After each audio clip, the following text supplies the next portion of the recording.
welcome to this explainer. Okay, today we're unpacking how T-Mobile finds itself at a genuinely fascinating crossroads as of August 2026. We're going to take an in-depth look under the hood of one of America's biggest wireless carriers to understand the profound shifts happening right beneath the surface. It's a crazy story of massive financial windfalls, multi-billion-dollar transactions, brutal competition, and some pretty major internal restructuring. Here is our roadmap for today. We'll cover 1. At a fascinating crossroads. 2. Q2 earnings, a mixed bag. 3. Major strategic power moves. 4. New threats and real-world tests. And 5. Wall Street's divided outlook. Let's dive right in. Section 1. At a fascinating crossroads, T-Mobile's pivot. That brings us right to Section 2, Q2 earnings, a mixed bag. Let's look at their July 23rd release. The momentum right out of the gate here is just undeniable. The company delivered a massive earnings beat, $2.99 per share compared to the $2.59 estimate. Total service revenue climbed 9% to a whopping $19 billion. And postpaid service revenue, which you know is the golden metric everyone watches in telecom, jumped 12.6% to $15.85 billion. Their core adjusted EBITDA also rose 12% to $9.5 billion. They even added 277,000 postpaid net accounts. By literally all traditional metrics, this is a picture of absolute financial health. But here's the absolute mystery. Despite those massive beats and strong revenue growth, the stock actually plummeted. We're talking an 11% drop on earnings day. I mean, when a company posts numbers like that, an 11% hit is a huge shock to the system. So what exactly spooked the market? Well, the crucial detail here is that investors seriously panicked over the future outlook. Sure, the earnings per share were fantastic, but total revenue actually missed the mark just a bit, coming in at $22.79 billion against a $22.95 billion estimate. But Wall Street was way more concerned about the slowdown in growth. Those 277,000 new additions we just talked about, that's actually down from 318,000 a year ago. Looking ahead, management guided for only 250,000 additions in Q3, which missed analyst estimates. Oh, and to top it off, management warned that their planned rate plan modernization could temporarily push some customers to leave the network. But counterbalancing all that panic, management basically stepped up and showcased extreme confidence. Despite the subscriber slowdown, T-Mobile actually raised their full-year 2026 adjusted free cash flow guidance to an incredibly healthy range, somewhere between $18.4 and $18.8 billion. And to really reassure everyone, they announced a quarterly dividend of $1.02 per share. It's essentially their way of signaling, hey, we have plenty of cash and the core business is highly profitable. Moving on to Section 3, major strategic power moves, beyond the numbers. This timeline perfectly visualizes what's been an incredibly busy summer for them. In April, they announced a $2.7 billion investment in fiber joint ventures with Oak Hill Capital and Wren House, passing over 1.3 million households. Then, over the summer, they secured FCC approval and finally completed the $2.9 billion sale of their 800 MHz spectrum to Grain Management.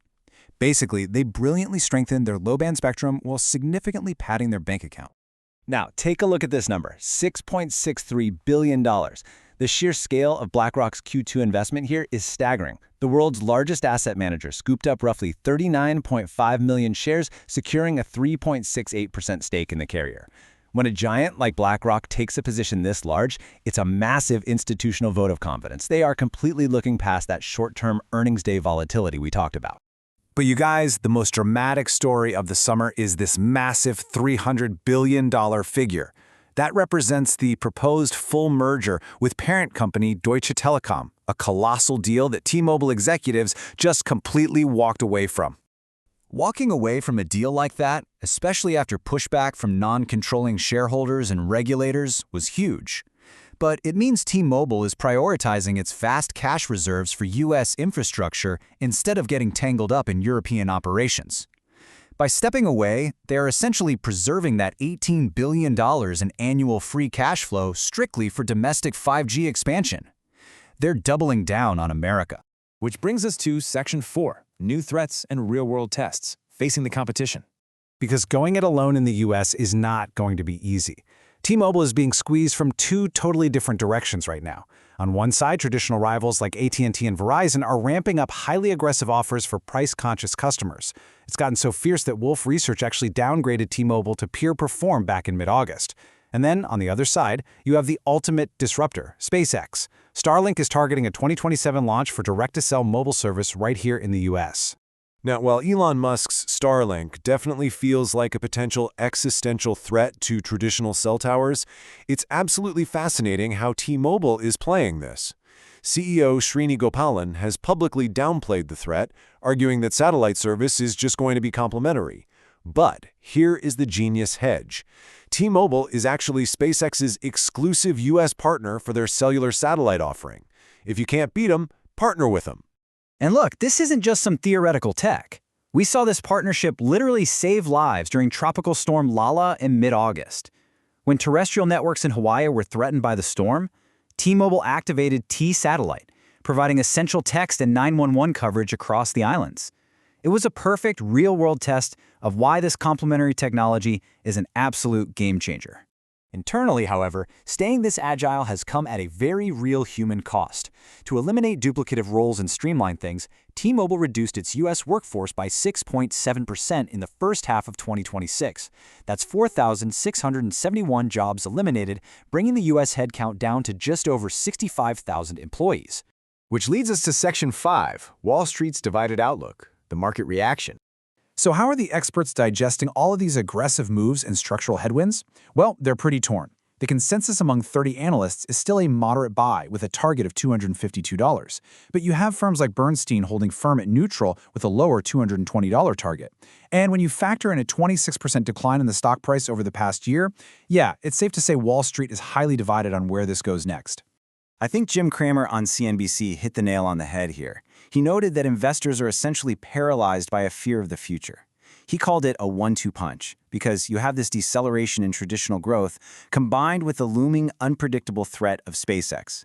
Regardless of T-Mobile's massive cash flow, that anxiety is a heavy anchor on the stock right now. So, as we wrap up this explainer, we're left with one vital question. They've walked away from a $300 billion merger, they're navigating brutal price wars, and Elon Musk has officially entered the chat. Is T-Mobile's fiercely independent future going to secure its dominance for the next decade, or will it completely expose its vulnerabilities in a market that takes absolutely no prisoners? It's the multi-billion-dollar question, and it's going to be wild to watch. Thanks for diving into this with me.